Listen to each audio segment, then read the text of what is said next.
국가 정부기관에서 우리 종교를 담당하는 부서가 문화관광부에서 담당을 하고 있습니다. 그러니까 종교를 문화의 한 방편으로 세상을 생각하고 있어요. 그리고 종교를 어떻게 생각하는가, 이런 모든 문제에 있어서 우리 예수를 믿는 사람들도 일반 사람들의 그런 정의와 별 다르지 않는다는 것을 우리가 잘 알아야 됩니다. 기독교는 세상에서 문화의 한 부분으로 다루고 있지만 사실 기독교는 종교가 아닌 것입니다.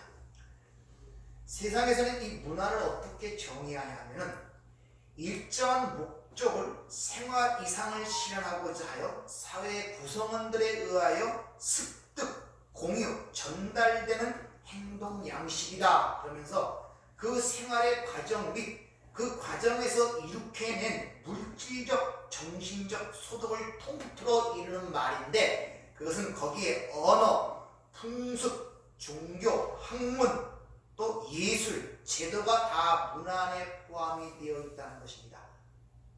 그러니까 문화 중에 하나가 종교라는 거예요.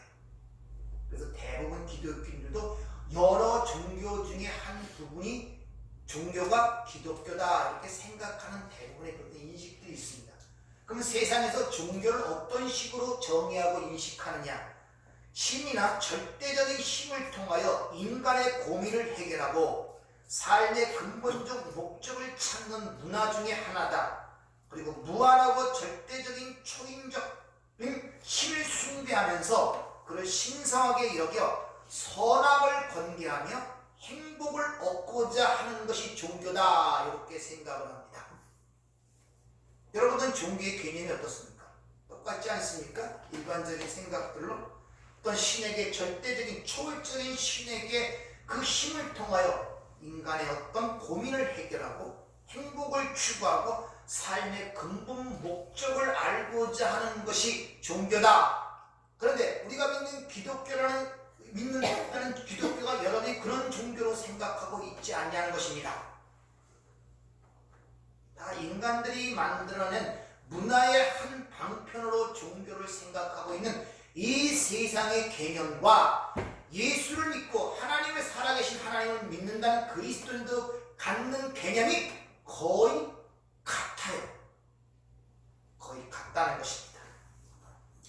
그런데 기독교는 이런 세상이 생각하는 그런 종교와는 전혀 다르다는 사실을 아셔야 됩니다. 다른 종교들은 전부 다 인본 중심이에요. 인간의 문제 해결을 위해서, 인간의 삶의 목적을 해결을 위해서, 인간의 행복과 안위를 위해서 인간이 섬기는 인본주의적 종교가 다른 종교란 말입니다. 기독교는 반대예요. 하나님이 자신의 독생자를 내어주심으로 말미암아 죄와 사망에서 그들을 해방시키고 그 원수 같은 자들에게 값없이 영생을 주시는 신본주의가 기독교란 말입니다. 쉽게 말하면 세상의 종교는 인간이 신을 섬기는 종교고, 우리 기독교는 신이 인간을 섬겨주는 것이 종교라는 것을 여러분이 잘 인식들을 하셔야 돼요. 그래서 세례요한이 마지막에 한 말, 나는 쇠하고 그가 흥하는 것이 우리가 믿는 기독교라는 종교지, 내가 흥하고 그분이 쇠하는 것이 종교가 아니란 말입니다. 기본적 틀을 잘 인식들 하고 계셔야 돼요. 사실 요새 대중 매체는 그렇다 치더라도 기독교라고 표방하는 CBS인지 뭐 이런 GTS인지 그런 방송에 나오는 모든 것들 중에서 진짜 기독교가 뭔지를 알고 이야기를 하고 설교하는 분들이 얼마나 되는가 참으로 의심스러워요. 기독교 자체를 모르면서도 기독교로 얘기하고 예수를 얘기하고 하나님을 얘기하는 그런 모습들을 볼 때 얼마나 안타까운 하나님의 마음이 어서 느껴지는지는 몰라요. 자기가 믿는 바가 뭔지를 모른단 말이에요. 전부 다 인본주의, 인간의 신을 섬기는 종교를 얘기하고 있단 말입니다. 기독교는 인간의 신을 섬기는 것이 아니라 하나님이 우리를 인간을 섬겨주는 것이 기독교입니다. 그래서 내가 일단은 섬김을 받으러 온 것이 아니요 섬기러 왔다 그러죠. 그래서 섬기는 자가 크다 그러죠. 세상에서는 서비스 받는 자가 큰 자고 서비스 하는 자가 작은 자예요. 기독교는 반대예요. 서비스를 받는 자가 작은 자고 서비스를 하는 자가 큰 자입니다. 그래서 저는 지금 여러분을 섬기는데 뭘로 섬기고 있느냐? 말씀으로 섬기고 있는 거예요. 그런데 내가 여러분을 섬기는 그 말씀은 여러분들이 좋아하는 그런 음식이 아니란 말입니다. 그게 달라요. 세상의 섬김과. 세상의 섬김이라는 것은 그 사람이 좋아하는 것, 그 사람이 원하는 것, 그 사람이 가려하는 것들을 긁어주고 좋아하게 해주는 것이 서비스란 말입니다. 그게 섬김이라고 해요, 세상에서는. 그러나 기독교에서는 아니에요. 기독교에서는 그에게 섬기긴 섬기는데 그가 전혀 좋아하지 않는 것, 싫어하는 것, 맛없는 것, 그래서 핍박이 오는 것입니다. 예수님이 이 땅에서 섬기셨는데 그 결과는 십자가에 못 박도록 내어주는 십자가였단 말입니다. 섬김의 결과가. 왜? 그들이 원하는 것을 주지 않았기 때문에. 성경을 조금이라도 읽어본다면 주님은 우리에게 이 같은 것을 요구하신다는 것을 알 수 있습니다. 마태복음 16장 24절에 보면 이에 예수께서 제자들에게 이르시되 누구든지 나를 따르려거든 자기를 부인하고 자기 십자가를 지고 나를 따를 것입니다. 이걸 또 다른 말로 누구든지 제 목숨을 구원하고자 하면 잃을 것이요 누구든지 나를 위하여 제 목숨을 잃으면 찾으리라 이렇게 이야기합니다. 여러분들이 지금 주님을 따르고 있죠. 주님과 함께 동행하고 있지 않습니까? 그분이 당신의 새하늘과 새 땅의 초선으로 예배하고 이끄는 가운데 있지 않습니까? 그러면 이 세상에서 주님과 동행하는데 주님이 여러분을 지금 어디로 이끌어 가실 것 같습니까? 골고다로 이끌어 가시는 거예요. 이 땅에서는. 여러분 가나안 땅과 광야가 있죠. 가나안 땅은 약속의 땅, 천국을 상징합니다. 가나안 땅 바로 입성하기 전에 뭘 건너야 됩니까? 이 땅에서는 요단강이에요. 그래서 죽을 때 몇 킬로미터 요단강 건너서 만나자는 그런 찬송과 가사가 따라서 여러분 보이는 이 세상에서 주님이 여러분을 이끄시는 곳은 바벨 땅 같은 성공과 고지의 어떤 인간의 추구하는 그곳으로 여러분을 이끄시는 것이 아니라 반대란 말입니다. 여러분이 죽는 곳으로 이끌어가는 거예요. 전부 다 거꾸로들 생각하고 있잖아요. 주님과 동행하는데 주님이 지금 나를 이끄시는 데는 인간들이 생각하는 행복의 고지로 이끈다고 생각들을 많이 하고 있단 말입니다. 그러니까 모든 것이 힘들어지는 거예요. 왜 글로 이끄시지? 왜 자꾸 힘든 일만 생기지? 어려운 일만 생기지? 그걸 못 놓는 거예요. 못 놓는 거예요. 그걸요. 그래서 우리가 육신이 벗어야 돼요.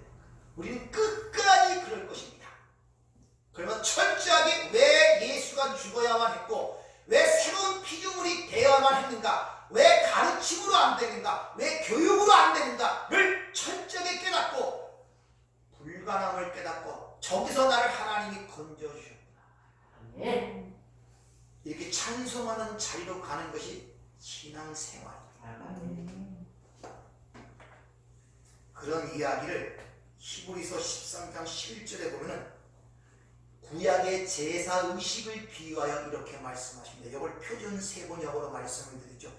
유대교 제사 의식에서 대제사장은 속죄 제물로 드리려고 짐승의 피를 지성소에 가지고 들어가서 그 몸 지명 밖에서 태워버립니다. 이 구약의 제사 의식을 갖다 좀 설명하는 거예요. 그러므로 그와 똑같이 예수 그리스도께서도 자기의 피로 백성을 거룩하게 하시려고 성문 밖에서 고난을 받으셨습니다. 그러므로 우리도 진영 밖으로 나가 그에게로 나가 그의 겪으신 치욕을 짊어져야 됩니다. 이렇게. 예수님이 성문 밖으로 그 고난 십자가를 내고 갔더니 당신들도 그곳으로 오라고 지금 초대를 하고 있단 말입니다. 그 수욕의 십자가를 짊어지고 성경에서 예수님께서 우리를 초대하시는 곳은 지금 그곳이란 말입니다.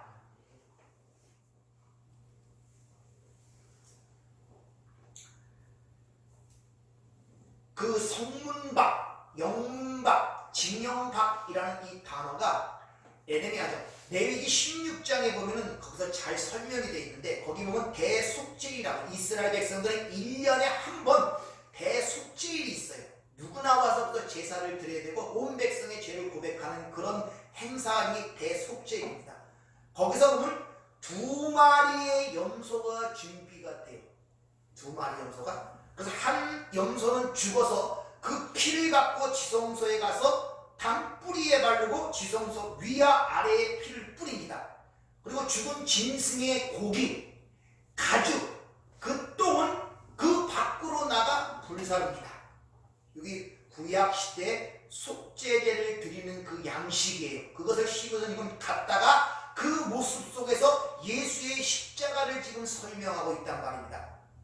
그럼 예수님께서 그 제사 의식과 똑같은 일을 하셨다면 예수님은 지금 죽은 고기로 십자가에 달려서 피로써 우리를 정결케 하고 죽은 고기로 똥으로 성문 밖으로 나아가는 현상을 지금 얘기하는 거예요.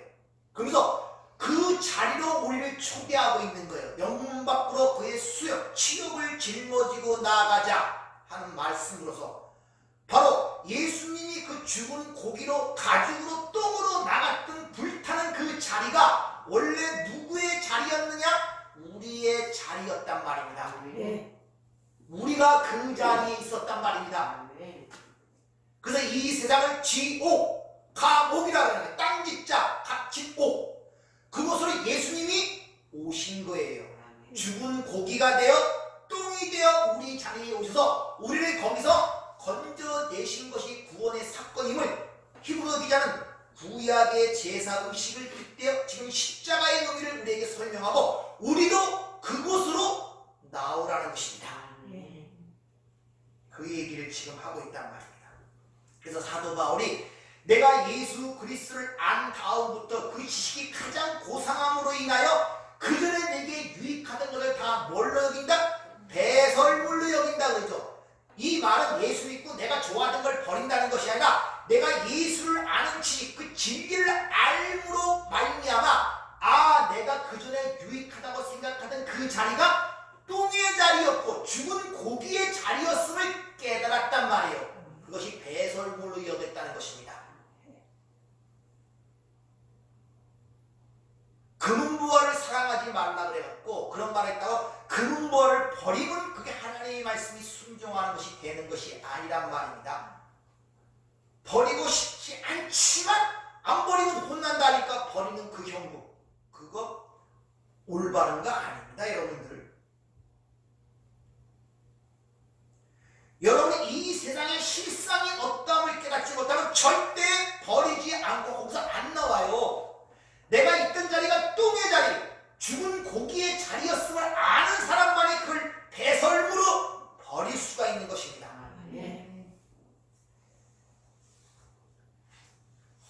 따라서 그 자리에서 살아난 자들을 다시 그 자리로 나오라는 거예요. 무슨 말입니까? 거기서 그걸 경험하게 된다는 거예요. 이제 그 자리에서 다시 말하면 세상의 택함을 받아 하나님에 속한 자가 되었더니 이제 그 똥의 자리, 고기의 자리에 있던 그 삶 속에서 그들에 의하여 우리가 똥과 고기로 여김을 받는다 이런 말이에요. 왜? 그들과 가치관과 세계관이 달라지기 때문에 그들의 풍습과 그들의 언어와 그들의 태도가 달라지기 때문에 오히려 그들에 의하여 우리가 똥같이 죽은 고기와 같이 여김을 받게 된다 이런 말입니다. 그러할 때 예수님이 성육신의 사건이 이 땅에 들어오셔서 그분이 당한 일들이 무엇을 의미하는 걸 진정 체험과 경험을 통해서 깨달아진단 말입니다.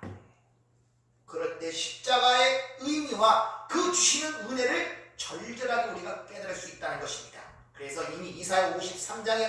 이렇게 하면 고운 모양도 없고 풍채도 없고 흠모할 만한 것도 없고, 그래서 그들에게 멸시를 받았고 버림을 받아 간고를 많이 겪었다, 이렇게 얘기를 하죠.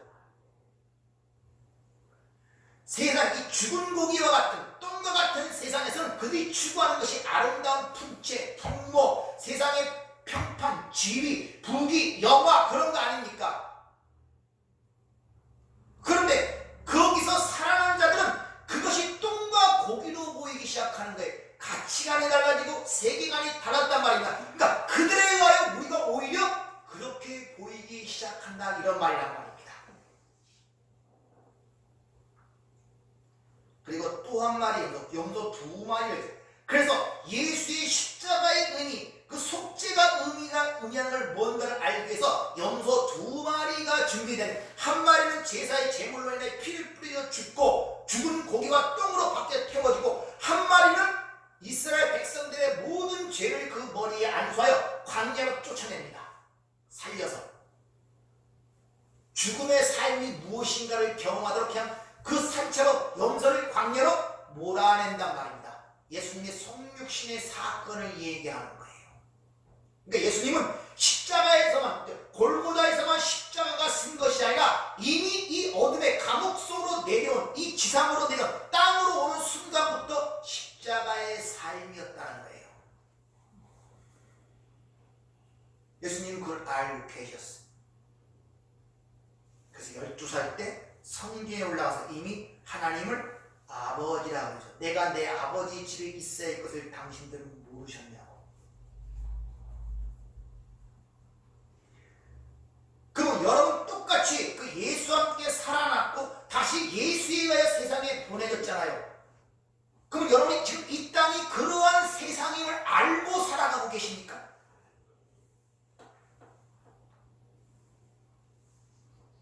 이 지금 사는 세상, 내가 사는 세상이 지금 그러한 세상임을 알고 살아가시냐 말이에요. 죽은 고기와 똥 같은 세상, 아니면 믿기 전이나 믿음 후나 똑같이 그 세상이 보입니까? 그럼 아직 가치관과 세계관이 안 변한 거예요. 틀이 안 변한 거예요. 패러다임이 변하지 않으면 절대 신앙의 성숙이 없습니다. 그 안에만 있는 거예요.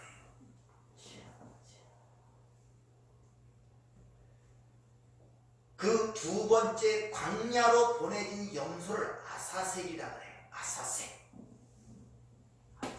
즉 십자가의 죽음을 통하여 주어지는 유익이 첫 번째 그 제사 제물을 통하여 보여주는 것이고, 두 번째로는 죽임을 당하지 않고 죽은 광야로 산채로 보내지는 것은 그의 삶 속에서 체험하게 된다는 사실을 우리에게 가르쳐주고 있단 말입니다.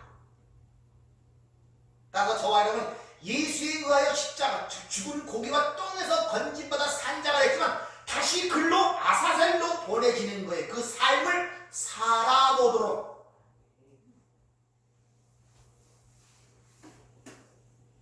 그렇게 다시 하나님의 건진받고 보내심을 받은 자의 그 아사셀의 삶은 전혀 세상적인 가치관과 세계관으로 거기에 사는 것이 아니라 전혀 다른 모습으로 살아가게 되어 있단 말입니다. 그래서 그 십자가의 삶, 자기 부인의 삶이라고 이렇게 얘기를 하는 거예요.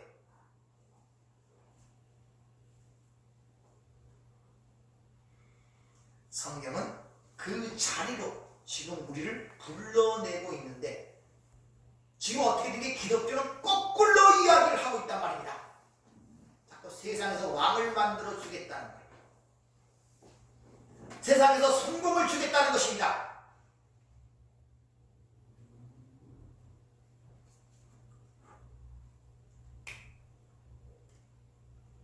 이것은 포도나무라는 예수에게 붙어있는 가지는 반드시 필연적으로 그런 열매가 드러날 수밖에 없어요. 삶 속에 그런 열매가 드러나지 않으면 이건 포도나무에 붙어있는 것이 아니라 열매로 그 나무를 알는 거잖아요. 예수에게 붙어있으면 예수의 삶이 내가 애를 써서 그러는 것이 아니라 필연적으로 드러날 수밖에 없다는 것입니다. 그래서 사도 바울은 이렇게 이야기를 합니다. 로마서 12장 1절. 그러므로 형제들아, 내가 하나님의 모든 자비하심으로 너희를 권하노니 너희 몸을 하나님께 기뻐하시는 산 제물로 드려라. 이게 아사셀이란 말입니다. 죽은 제물이나 살아있는 자체가 제물로 드리는 삶, 다시 말하면 삶의 과정을 통하여 그 옛사람이 죽어가는 것을 경험하는 삶, 이게 산 제물이란 말입니다. 이것이 너희가 드릴 영적 예배니라. 로기켄 나트레이안, 말씀의 섬김, 요한복음 4장에 영과 진리로 예배하는 자를 찾는다, 요거란 말입니다. 하나님이 그러한 자를 찾고 있단 말입니다.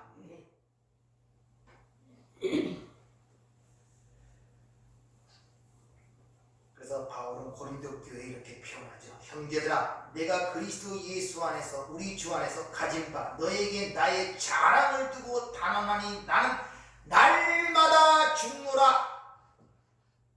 이제 카톡에 올렸죠. 죽는다는 단어가 성경에 참 많이 나와요. 네크로스, 다나토스, 아포드네스코. 그래서 거기에 내가 친히 설명해줬죠. 그 단어 쓰일 때마다 죽음의 의미가 무엇인가. 여기서 나가 날마다 죽노라. 이것이 헤메라 아포드네스코. 아포드네스코는 다나토스 앞에 아프라는 전치사가 붙었는데 뭐뭐로부터 분리가 되다. 즉 세상으로 내가 날마다 죽는다는 것은 세상으로부터 내가 날마다 분리가 된다. 또 하나 날마다 나는 내 자신으로부터 부인이 된다, 이런 말. 이게 날마다 죽노라 이런 뜻이란 말입니다.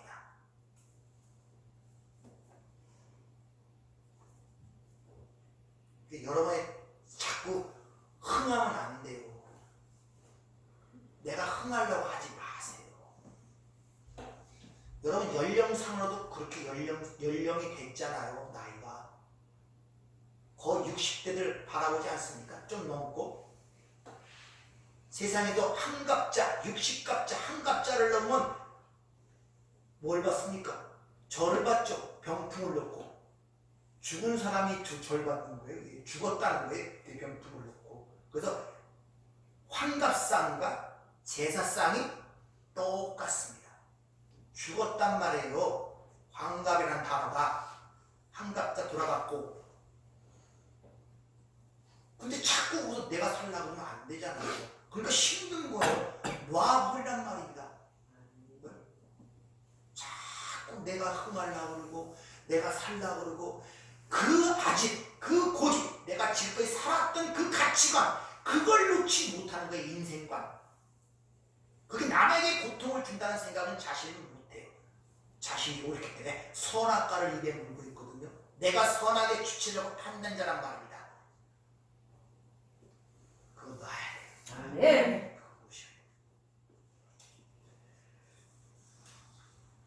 그렇게 부활을 전제로 하는 그 죽음을 아포드네스코, 그 죽음을 죽는 자가 부활한 자란 말입니다. 그러니까 다나스코라는 것이 아포드네스코, 이 단어는 둘 다 부활을 전제로 한 죽음이에요.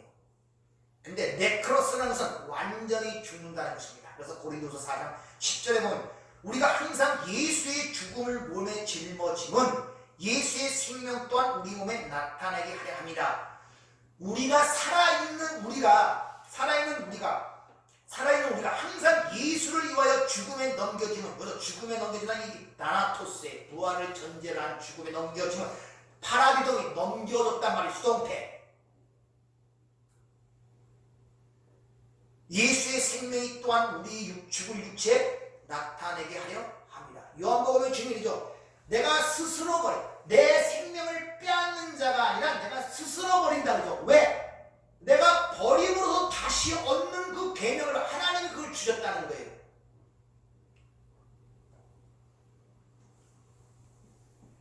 여러분의 죽음, 예수를 죽음에 하나님이 넘겨주신 것은 그를 부활시키기, 새 생명으로 드러나기 위해서 넘겨준 것 같이 똑같이 하나님도 우리를 십자가에 내어준다는, 하나님 넘겨준다. 왜? 그걸 통해서 하나님의 생명, 영원한 생명이 드러나도록 하기 위해서. 지난주에 부활을 말씀드렸죠. 우리가 부활의 능력이 우리 안에 역사하고 있다고 성경이 얘기했는데 그걸 왜 감지 못하느냐? 왜 그런다고 얘기했습니까? 첫째는 우리가 육신으로 그리스도를 알고 있기 때문에 신앙도 모호하고 맹맹한 거예요. 왜? 육신을 하는 얼굴을 봐야 되는데 얼굴이 보여야죠.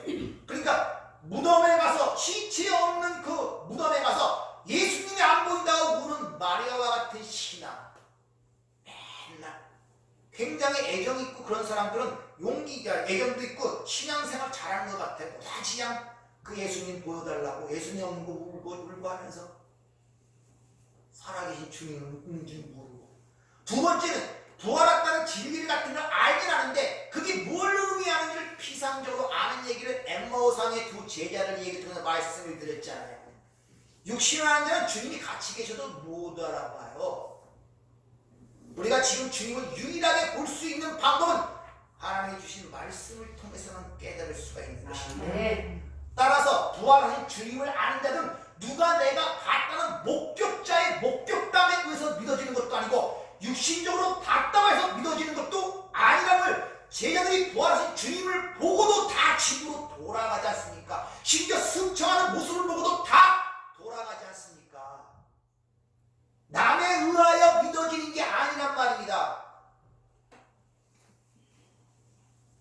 말씀이 내 안에 들어와 그것이 깨달아져야 돼. 아, 이것이 이 얘기였구나.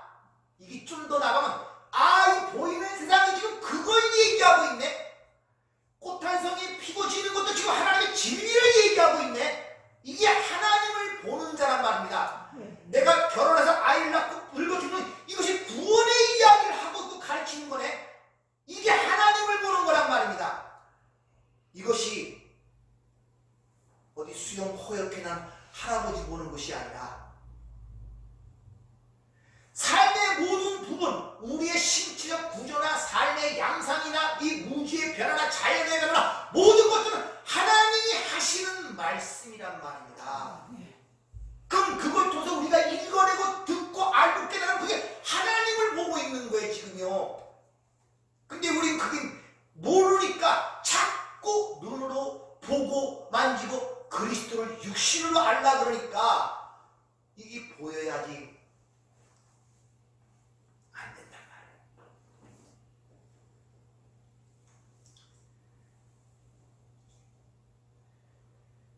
그래서 주님께서 말씀하시기를 아버지께서 나를 세상에 내어주어 십자가에 죽은 것은 그 영원한 생명을 주기 위한 것 같이 이제 하나님도 너희를 세상에 나처럼 내어주어서 그런 예수의 죽는 그 삶 속에서 진정한 하나님의 생명이 드러나는 것을 파워로 세상에 보이고 알리기 위함이라고 이야기를 하는 거예요. 그러면 여러분이 하나님에 의하여 그 십자가에 내어지는 그 고통과 고난 속에서 그걸 이해한다면 그 이해한 자체가 바로 부활의 능력이 여러분의 삶을 지배하고 있음을 드러나고 있단 말입니다. 근데 그 전제 조건이 죽지 않으니 부활을 모르는 거예요. 여전히 그 심지 않으면 거두지도 못한다 그러잖아요. 그러니까 부활은 막연히 이 땅에 어떻게 살아가다가 내중에 부활은 이미 예수를 믿고 거듭난 순간에 부활한 자들입니다. 두 번째 부활은 없습니다. 육신의 구속을 기다릴 뿐이죠. 신령한 몸을 입기 위해서. 자꾸 내중에 죽은 다음에 어떻게 부활하는 그 나사로의 사건처럼 그런 식으로 부활을 생각하는 사람들은 복음을 잘못 이해하는 사람들이에요. 나사로 그때 부활했다고 어디 살았습니까? 지금 어디 살아계십니까? 또 죽었잖아요. 어떤 것을 설명하기 위하여 그러한 사건을 그려서 보여준 것이지 그 자체가 부활이 아니란 말이에요. 그게 보여줬더니 사람들이 그걸 보고 예수를 믿습니까? 그것 때문에 예수 또 죽는 요인과 동기가 되잖아요. 안 믿는다니까요. 못 깨닫으면. 그런 성도의 삶을 잘 보여주는 그 특징을 바로 브랜네 시몬의 이야기를 통하여 우리에게 보여주고 있습니다. 브랜네 시몬. 자, 그게 누가복음 23장 23절부터 26절까지 말씀을 잘 들어보세요. 제가 한번 읽어보시라고 했죠. 그들이 큰 소리로 재촉하여 십자가에 못 박기를 구하니 그들의 소리가 이긴지라. 이에 빌라도가 그들이 구하는 대로 하기를 언도하고 그들이 요구하는 자 곧 밀람과 살인으로 말미암아 옥에 갇힌 자를 놓아주고 예수는 넘겨주어 그들의 뜻대로 하게 하니라. 그들이 예수를 끌고 갈 때 시몬이라는 구레네 사람이 시골에서 오는 것을 붙들어 그에게 십자가를 지워 예수를 따르게 하더라. 자, 여기 보면 두 사람이 원치 않는 일을 당하는 두 사람이 등장하는데, 하나는 옥에 대신 갇힌 사람, 나온 사람 누굽니까? 바라바. 바라바가 죽어야 되는데 그 자리에 예수가 죽고 바라바가 풀려는 사건과 이어 또 연치 않게 예수의 십자가의 죽음을 보러 갔다가 억지로 십자가를 지고 예수를 따르는 구레네 시몬의 두 사람의 이야기가 나와요. 이것이 성도의 실존의 모습이란 말입니다. 너희가 그런 자란 말입니다. 왜 그런 이야기들을 거기서 표현하고 있습니다. 성경은 어떤 상황과 에피소드를 얘기할 때 그게 그냥 지나가는 소리가 아니라 그냥 그 당시의 상황을 묘사한 것이 아니라 그 상황을 통하여 우리에게 던지고자 하는 하나님의 메시지가 있다는 것을 아셔야 됩니다. 예수님이 십자가를 지고 비아돌로사라는 그 길을 통하여 골고다로 올라가는 과정 속에서 구레네 시몬이라는 사람이 갑자기 붙들려서 그에게 십자가를 지워 예수를 따르게 하는 모습이 기록이 되어 있단 말입니다. 여기서 붙들다, 에피, 람바노마이라는 단어가 람바노, 취하다, 또 붙잡다 이런 단어가 말인데, 에피라는 단어가 붙어서 위에서 그를 붙잡았단 말입니다. 그리고 십자가를 지게 다는 게 에피티데미, 티데미 어떤 높아 지정하다, 그것도 에피가 위에서 어떤 특정한 자를 붙들어 그 위에 십자가를 지게 했다 이런 말이에요. 지금. 근데 구레네 시몬이라고 이름까지 밝히죠. 시몬이라는 이름을 통해서 볼 때 이 사람은 유대인이었습니다. 확실하게. 그리고 구레네라는 말을 통하여 북아프리카나 리비아 쪽 흑인 쪽에 살던 사람이었고, 또 유월절을 맞이하여 그 먼 곳에서 예루살렘까지 온 걸 본 철저한 유대 신자였음을 우리에게 보여주고 있단 말입니다. 마가는 이 사람에 대해서 더 정확하게 설명하는데, 마가복음 15장 21절을 보면 알렉산더와 누포의 아버지라고 그렇게 얘기를 해요. 그러니까 억지로든 이 구레네 시몬은 그 후에 보면은 초대교회의 아주 중요한 인물이었고, 이 마가복음을 친 마가와 함께 아주 친밀한 관계에 있었음을 우리에게 보여줘요. 왜? 마가가 그의 아들의 이름까지 언급하는 걸 보아서. 근데 이 구레네 시몬의 아들 누포의 이름은 로마서에도 기록이 됩니다. 로마서 16장 13절. 주 안에서 택하심을 입은 누포와 그 어머니에게 문안하라. 그 어머니는 내 어머니라.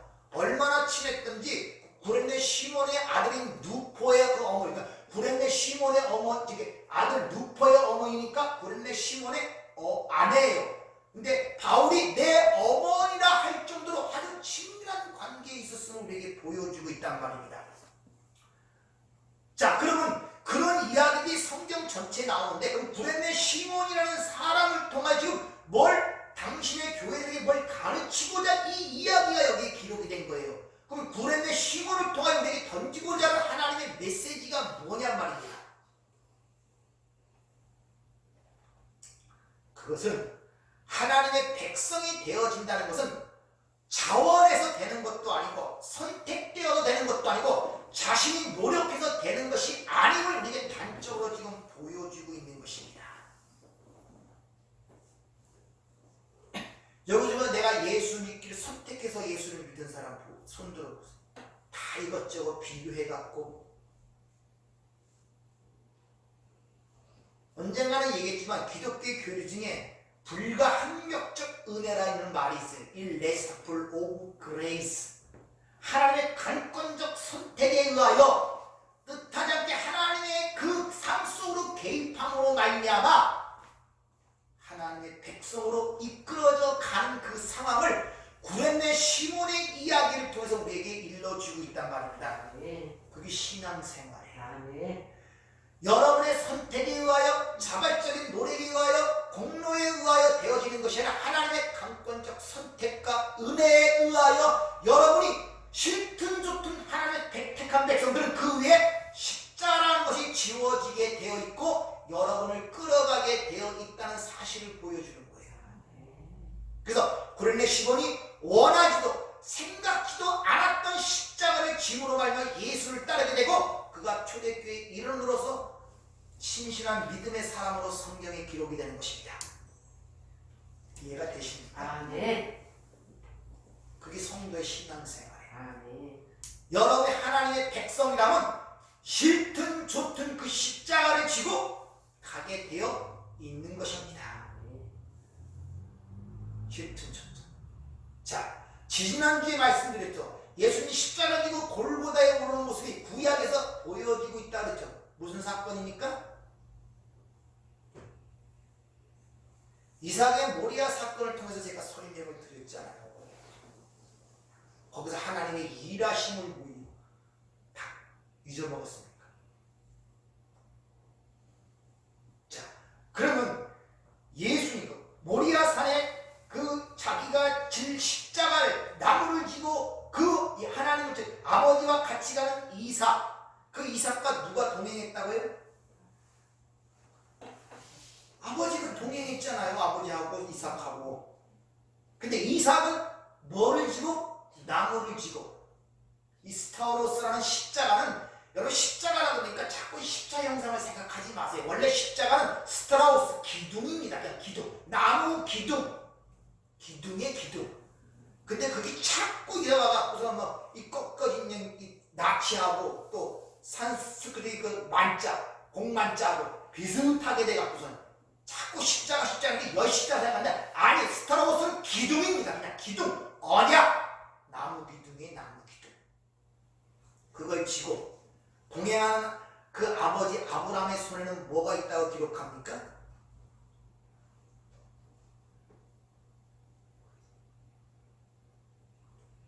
불과 칼을 들었다 그러잖아요. 불과 칼을 들었다.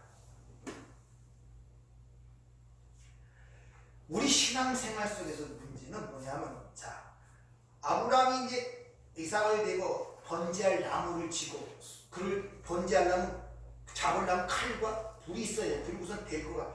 그러면 옛날 얘기하는 그려지는 하나의 장면과 그냥 상황으로만 봅니다.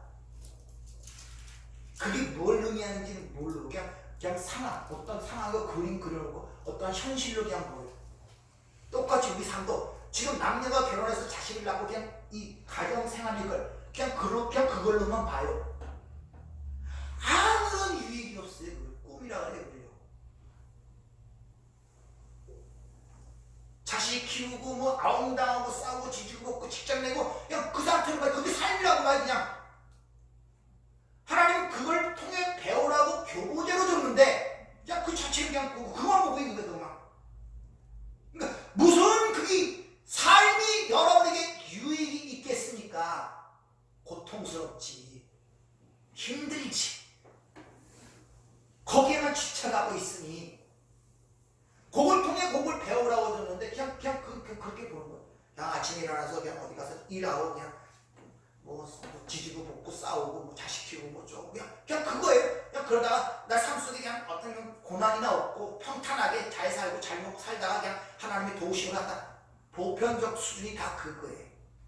얼마나 하다못해 시편 기자의 심장에 뛰는 소리를 통하여 나를 교훈하신다 그러는데 이 삶 자체의 그 모습이 우리를 말씀하고 가르치는데 전혀 거기를 그러니까 구약의 그런 사건을 읽을 때도 그냥 옛날에 그런 일이 일어났다로만 그냥 보는 거예요. 거기서 뭘 얘기하는지 그 이야기가 내게로 들리는 것이 시공간을 초월해서 현실이 되는 것, 그게 진리라고 하는 것입니다. 먼 옛날의 옛날 이야기가 아니야. 이게 내 삶 속의 이야기야. 그럼 여러분이 십자가를 지어서 예수를 따르게 하고 그 길로 가는 과정 속에 누가 여러분과 함께 하시겠습니까? 모리아산에 예수를 상징하는 그 이삭과 함께 누가 동행했습니까? 그럼 여러분이 하나님의 자녀로서 지금 그 골고다를 향하는 그 십자가를 지어 따르는데 누가 동행하겠습니까? 아버지가 동행하시죠. 아버지가 이삭과 아브라함이 동행했잖아요. 근데 아브라함 손에 뭐가 들려 있었습니까? 칼과 돌이 들려 있었단 말입니다. 그러면 여러분 삶 속에 지금 아버지 하나님과 동행하고 있으면 여러분 아버지 손에 뭐가 들려 있겠습니까? 불과 칼. 그 불과 칼로 뭘 하시겠어요? 여러분을 연단시키고 있단 말입니다. 여러분이 옛사람을 잘라내고 있단 말입니다. 여러분이 옛사람을 태우고 있단 말입니다. 동행하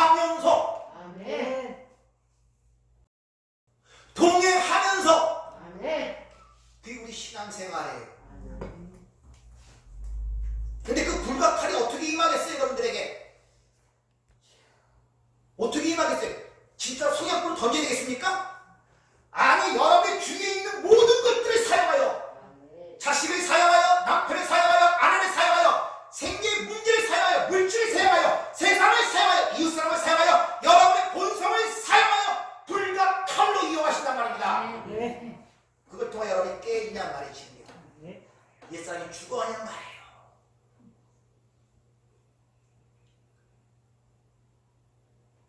그 이야기들을 이뤄내지 못하니까 그냥 답답한 거예요.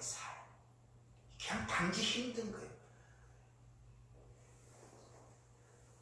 그러니까 긴장감이 없고 긴박함이 없고 마음에 극이 없는 거예요. 세례요한이 그 당시에 와서 뭐라고 했어요? 임박한 진노를 피하라. 도끼가 어디에 놓여있다?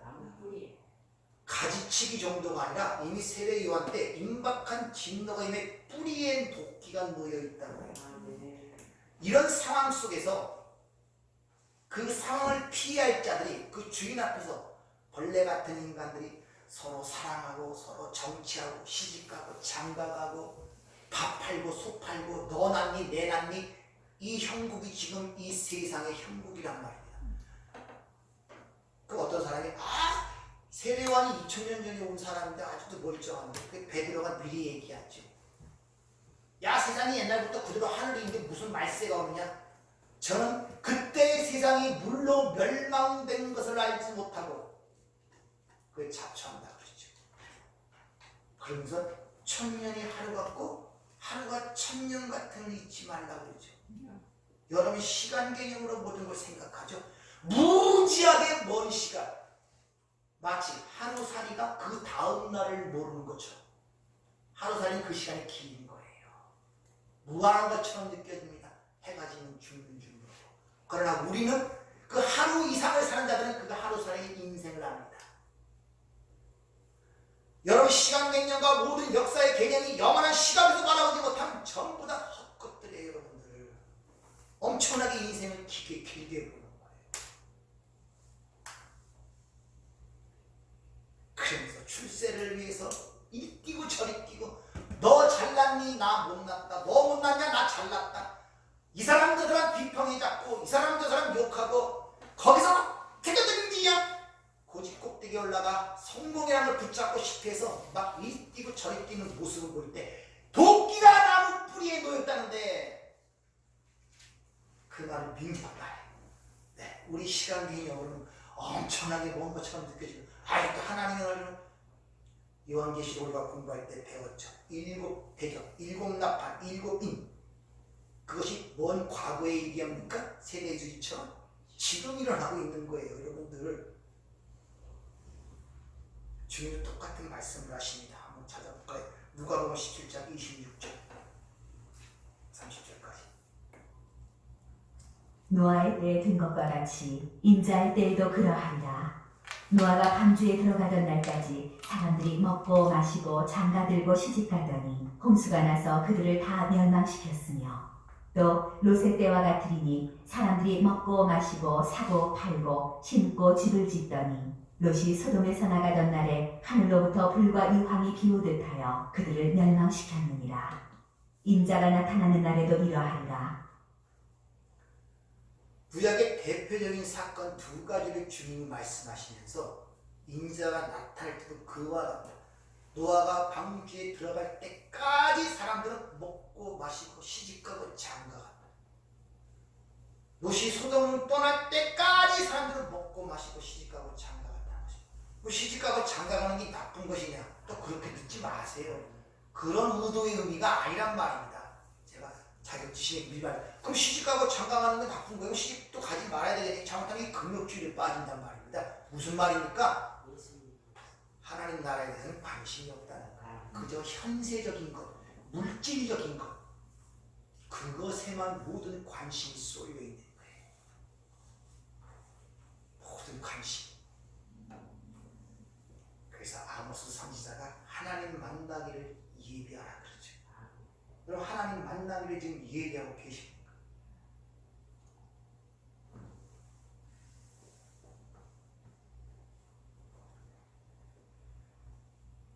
하나님 만나기를 예비하고 계십니까? 다 났습니까? 뭐 회한도 슬픔도 고통도 없이 지금 하나하나 모아가는 중입니까? 아직도 내 살과 피가 돼서 하나마다 고통을 느끼고 하나마다 애착이 가고 하나마다 약속하고 거기에 삶의 모든 목표와 목적을 두고 집착을 하고 있습니까?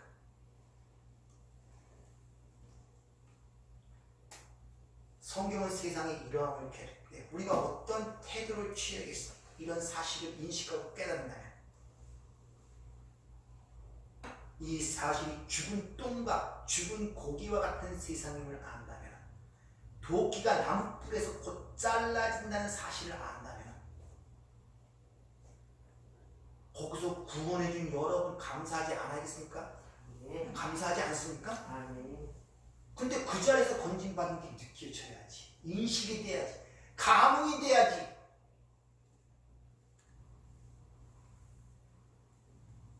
그러니까 감동입니까? 그저 그런 것 같아요. 구원받았지만 뭐 죽은에 잘 그것도 믿어지진 않지만 지옥과 천국이 있다 그러니까, 예수 믿으면 천국 간다 그러니까, 그것도 인본주의 기독교입니다. 천국 가기 위해서 믿는 거 아니에요.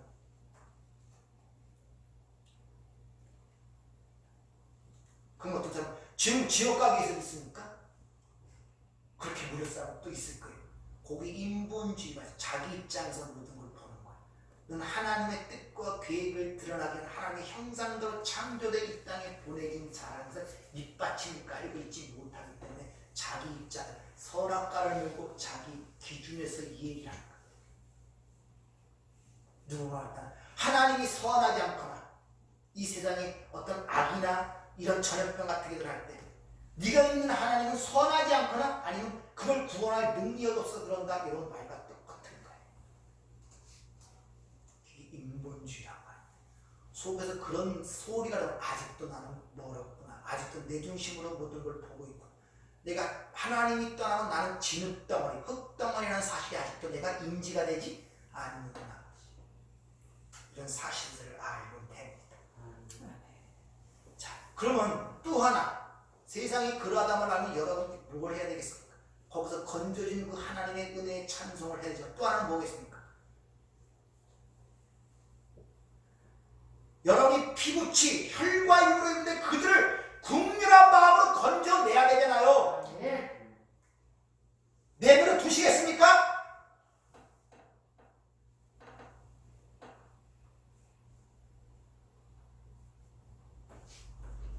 디모데후서 4장이죠. 너는 말씀을 전파하라. 때를 얻든지 못 얻든지 항상 힘쓰라.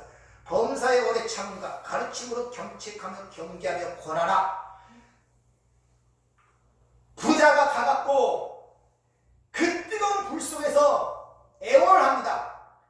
내 형제 다섯이 저기에 있다는 것입니다. 그러니까 제발 죽은 자 가운데서 살려내갖고 그들에게 가서 그들이 여기 오지 않도록 제발 해달라고 간절 애걸복걸합니다. 그러자 뭐라고 얘기합니까? 그들에게는 모세와 선지자의 글이 있느니라. 그 글을 믿지 않는 자들은 설사 죽은 자가 살아나서 그들에게 가서 말하더라도 그들은 믿지 않는다는 거예요.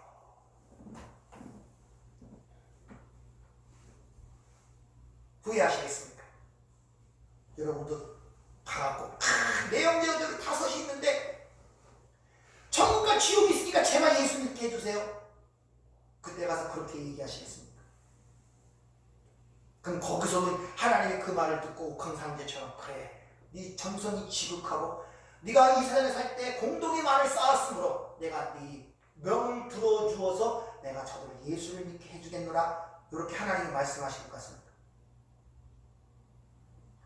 지금이 은혜 받을 만한 때요, 구원의 날이라는 것을 여러분이 아셔야 됩니다. 지금이 여러분, 무엇을 위해 여러분이 관점을 갖고 애를 쓰고 노력을 해야 되겠습니까?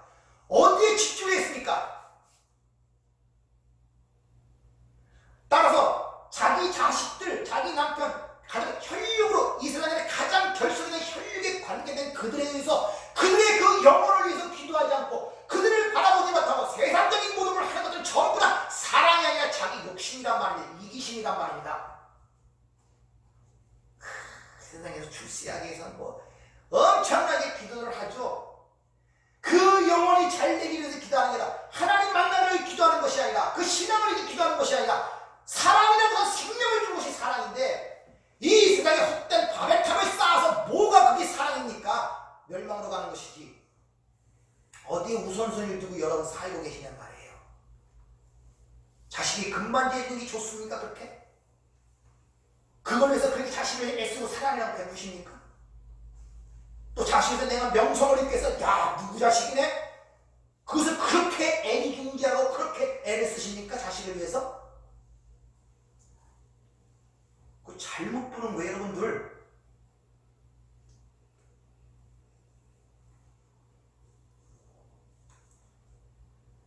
그래서 하나님께서 때로는 그 현실을 잊지 말도록 하기 위해서 내가 원치 않는 길로 끌어가시는 거예요. 우리 삶 속에 불과 칼이 있는 거예요. 깨어 있어야 된다. 깨어 있어야 된다. 깨어 있어야 된다. 그래서 우리를 십자가의 예수를 내어주듯이 때로는 하나님은 우리를 십자가로 내어주시는 것입니다. 믿으십니까? 그러면 거기서 우리가 이런 진리를 할 때 정신 차려야지. 하나님이 나와 함께 하시구나. 그 상황을 통하여 거기에 그 은혜에 감사하고 찬양할 수 있는 자가 진정한 신앙인이며 하나님의 백성이란 말입니다. 마지막으로 우리 한번 찾아보도록 마치도록 하겠습니다. 베드로후서 3장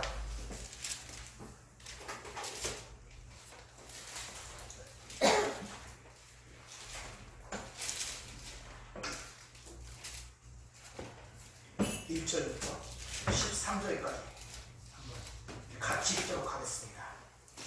베드로후서 3장 1절부터 13절까지. 사랑하는 자들아, 내가 이제 이 둘째 편지를 너에게 쓰노니 이 두 편지가 너의 진실한 마음을 일깨워 생각나게 하여 그 거룩한 선지자의 예언한 말씀과 주신 우주께서 너희의 산으로 말미암아 명하신 것을 기억하게 하려고 하노라. 먼저 이것을 알지니 말세에 조롱하는 자들이 와서 자기의 정욕을 따라 행하며 조롱하여 이르되 주께서 강림하신다는 약속이 어디 있느냐? 조상들이 장로부터 만물이 처음 창조될 때와 같이 그냥 있다니 이는 하늘의 예전부터 있는 것과 땅이 물에서 나와 물로 성립된 것도 하나님의 말씀으로 된 것을 그들이 일부러 잊으려 함이로다. 이로 말미암아 그때의 세상은 물로 넘침을 멸망을 했을 때 이제 하늘과 땅은 그 동일한 말씀으로 불사르기 위하여 모아신 바 되어 경건하지 아니한 사람들의 심판과 멸망의 날까지 보존하여 두신 것입니다. 사랑하는 자들아, 주께서 하루가 천년 같고 천년이 하루 같다는 이 한 가지를 잊지 말라. 주의 약속이 어떤 일이 더디다고 생각하는 것 같이 더딘 것이 아니라 우리 주께서 너희에 대하여 오래 참사 아무도 멸망하지 아니하고 다 회개하기에 이르기를 원하시느니라. 그러나 주의 날이 도둑같이 오리니 그날에 하늘이 큰 소리로 떠나가고 물줄이 뜨거운 물에 풀어지고 땅과 그 중에 있는 모든 일이 드러나리로다. 이 모든 것이 이렇게 풀어지니 너희가 어떠한 사람이 되어야 마땅하냐? 거룩한 행실과 경건함으로 하나님의 날에 임하기를 바라고 간절히 사모하라. 그날에 하늘이 불에 타서 풀어지고 물줄이 뜨거운 물에 녹아지려니와 우리는 그의 약속대로 의가 있는 곳인 새하늘과 새 땅을 바라보노라. 기도하겠습니다. 은혜롭고 자비로우신 아버지 하나님, 우리가 나약하지 않도록 자지 않도록 우리를 일깨워 주시옵소서. 주님 손을 놓으면 우리는 넘어질 수밖에 없고 실족할 수밖에 없습니다. 이 언론 시대에 주시는 주의 메시지를 듣고 우리가 다시 경각한 심정으로 하나님 나라를 임하기를 사모하며 우리의 삶을 돌이켜보는 지혜로운 저희가 되게 하여 주시옵소서. 또 읽어주신 말씀 속에서 우리 안에 불필요한 것들을 잘라내 주시고 어둠의 것들을 드러내게 하시는 말미암아 오늘도 그 가운데 기쁨과 평안과 확신을 갖기를 원합니다. 주님, 오늘도 임하셨사오니 저들의 삶을 하나님의 은혜로 풍성히 채워 가는 곳마다 그 나라가 증거되고 예수의 사랑이 전해되는 놀라운 복음의 선지자로 살아갈 수 있는 하나님의 백성이 될 수 있도록 축복하여 주시옵소서. 예수님 이름으로 기도하옵나이다. 아멘.